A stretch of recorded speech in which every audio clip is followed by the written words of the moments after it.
সবাইকে আজকের ভিডিওতে স্বাগতম। আজকে আমার ভিডিওর বিষয় হলো রসুন বীর্য ও যৌনশক্তি বৃদ্ধিকারক।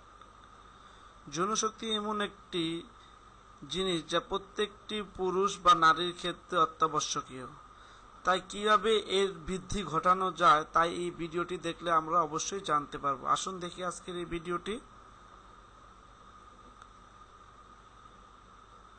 পুরুষের যৌন অক্ষমতার ক্ষেত্রে রসুন খুব ভালো ফল দিয়ে থাকে। রসুনকে গরিবের পেনিসিলিন বলা হয় কারণ এটি অ্যান্টিসেপটিক হিসাবে কাজ করে আর এটি অতি সহজলভ্য সবজি। আপনার যৌন ইচ্ছা ফিরিয়ে আনার ক্ষেত্রে এর ব্যবহার খুবই কার্যকারী। কোনো রোগের কারণে বা দুর্ঘটনায় আপনার যৌন ইচ্ছা কমে গেলে এটি আপনাকে তা পুনরায় ফিরে পেতে সাহায্য করে। এছাড়া যদি কোনো ব্যক্তির যৌন ইচ্ছা খুব বেশি হয় বা মাত্রাতিরিক্ত হয়, যার অত্যাধিক প্রয়োগ তার নার্ভাস সিস্টেমের ক্ষতি করতে পারে, এমন ক্ষেত্রে রসুন বেশ কার্যকর ভূমিকা পালন করে। বিশ্ব স্বাস্থ্য সংস্থা তথ্য মতে প্রতি মিলিলিটার শুক্রাণুতে 20 মিলিয়নের কম স্পাম থাকলে যে কোনো পুরুষের অনুর্বর হতে পারেন।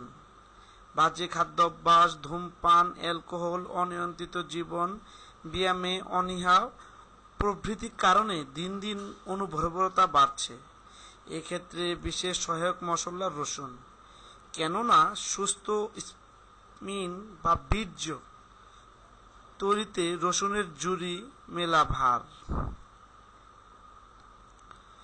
ব্যবহার প্রণালী: প্রতিদিন নিয়ম করে কয়েক কোয়া কাঁচা রসুন খেলে শরীরের যৌবন দীর্ঘস্থায়ী হয়। যারা পরন্ত যৌবনে চলে গিয়েছেন তারা প্রতিদিন 2 কোয়া রসুন খাঁটি ঘাওয়া ঘি ভেজে মাখন মাখিয়ে খেতে পারেন।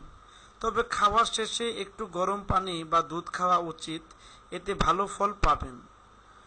যৌবন রক্ষার জন্য রসুন অন্যভাবেও খাওয়া যায়। কাঁচা আমলকির রস 2 চা চামচ নিয়ে তার সঙ্গে 1 বা 2 কোয়া রসুন বাটা খাওয়া যায়। এতে স্ত্রী পুরুষ উভয়ের যৌবন দীর্ঘস্থায়ী হয়। সতর্কতা: যাদের শরীর থেকে রক্তপাত সহজে বন্ধ হয় না, অতিরিক্ত রসুন খাওয়া তাদের জন্য বিপজ্জনক। কারণ রসুন রক্তের জমাট বাঁধার ক্রিয়াকে বাধা প্রদান করে, ফলে রক্তপাত বন্ধ হতে অসুবিধা হতে পারে। তাছাড়া অতিরিক্ত রসুন শরীরে অ্যালার্জি ঘটাতে পারে। এসব ক্ষেত্রে অতিরিক্ত রসুন না খাওয়াই উত্তম। রসুন খাওয়ার পরে পাকস্থলীতে অস্বস্তি বোধ করলে রসুন খাওয়া বন্ধ রাখুন। শিশুকে দুগ্ধদানকারী মায়েদের রসুন না খাওয়াই ভালো, কারণ রসুন খাওয়ার ফলে তার মায়ের দুধের মাধ্যমে শিশুর পাকস্থলীতে ঢুকে শিশুর যন্ত্রণার কারণ ঘটাতে পারে।